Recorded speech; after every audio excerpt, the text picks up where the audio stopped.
আমি একজন ইউনিভার্সিটির স্টুডেন্ট। সেপ্টেম্বরের মাঝামাঝি আমার সেমিস্টারের পরীক্ষা শুরু হয়। সে সময়ে এক ঘটনায় আমার লাইফ পুরো উল্টো হয়ে গেল সেপ্টেম্বরের মাঝপথে। প্রতিদিনের মতোই সেই দিনও আমি মাগরিবের পর টিউশন থেকে ফিরছিলাম।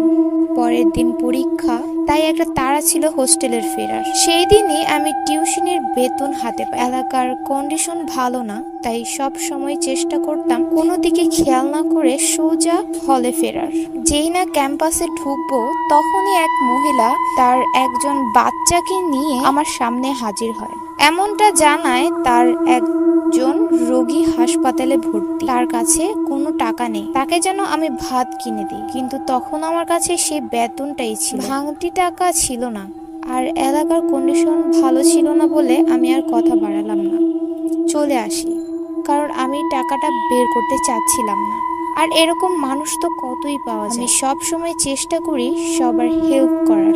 ওই দিন কি হলো আমি নিজেও ভাবতে পারিনি। তো আমি দূর থেকে তাকিয়েছিলাম যে কেউ কিনে দিচ্ছে কিনা সেটা দেখার জন্য। তো পরে দেখলাম কেউ একজন নিয়ে যাচ্ছে খাবার কিনে দেওয়ার জন্য।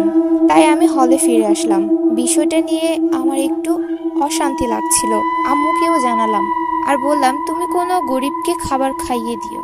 এরপরেই শুরু হলো ঘটনা। আমার এত জ্বর বলার বাহিরে, খাবারও খেতে পারতাম না। সবসময় মনে হতো বুকের ওপর কয়েক কেজি ওজনের কিছু রেখে দেওয়া হয়েছে। খাবার খেতে গেলেই শ্বাস বন্ধ হয়ে যাবার মতো অবস্থা হয়ে যেত। এভাবেই কোনো মতে সেমিস্টারটা কমপ্লিট করি। তারপর বাসায় চলে যাই। 1 মাস পর আমার ফাইনাল পরীক্ষার প্রস্তুতি নিতে। বাড়ি যাওয়ার আগে অনেক কান্না করতাম, কোনো কারণ ছাড়াই কান্না আসতো, যেরকম আমি কখনোই ছিলাম না। বাসায় যাওয়ার পর সমস্যা যেন আরো বেগবান হয়। পড়াশোনা তো করতেই পারতাম না, খাবার খাওয়ার সাথে সাথে বমি হতো। আমি কিছু মানসিকভাবে বিপদগ্রস্ত হয়ে যাওয়ার মতো অবস্থা হয়ে গিয়েছিল।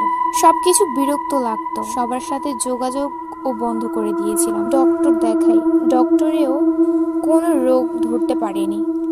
আমি সবার কাছে একজন সাহস, আনন্দপূর্ণ, মেধাবী স্টুডেন্ট হিসেবে পরিচিত ছিলাম। যখন কেউ কান্না করতো বা যে কোনো বিষয়ে টেনশনে থাকতো, তখনই আমি ছিলাম সবার ভরসা, তাদেরকে সান্ত্বনা করার জন্য। কিন্তু সেই আমি যেন পুরো আকাশ থেকে মাটিতে। তো যাই হোক, নভেম্বরে পরীক্ষা দেওয়ার জন্য আমি হলে ফিরে গেলাম। কন্ডিশনে যদিও বুঝতে পারছিলাম হয়তো আমার পক্ষে পরীক্ষা দেওয়া সম্ভব না, তবুও চেষ্টা করলাম পরীক্ষা দেওয়ার। কিন্তু পরীক্ষার দিনই আমি এতটাই অসুস্থ হয়ে পড়তাম যে পরীক্ষার হল পর্যন্ত যাওয়ার সম্ভবই হচ্ছিল না। আমার চিন্তা ধারণা আমার কন্ট্রোলে থাকতো না।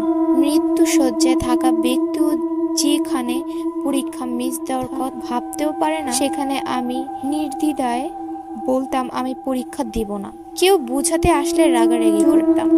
পরে এক হুজুরের কাছে নিয়ে যাওয়া হলে উনি জানান আমার ওপর নাকি জিনের নজর দিয়েছে, সাথে বান মারা হয়েছে, আর আমি কোনোভাবেই পরীক্ষা দিতে পারবো না যদি চিকিৎসা না করানো হয়। কথা পরোয়া না করে তবুও চেষ্টা করলাম, কিন্তু সম্ভব হয়নি পরীক্ষা দেওয়া।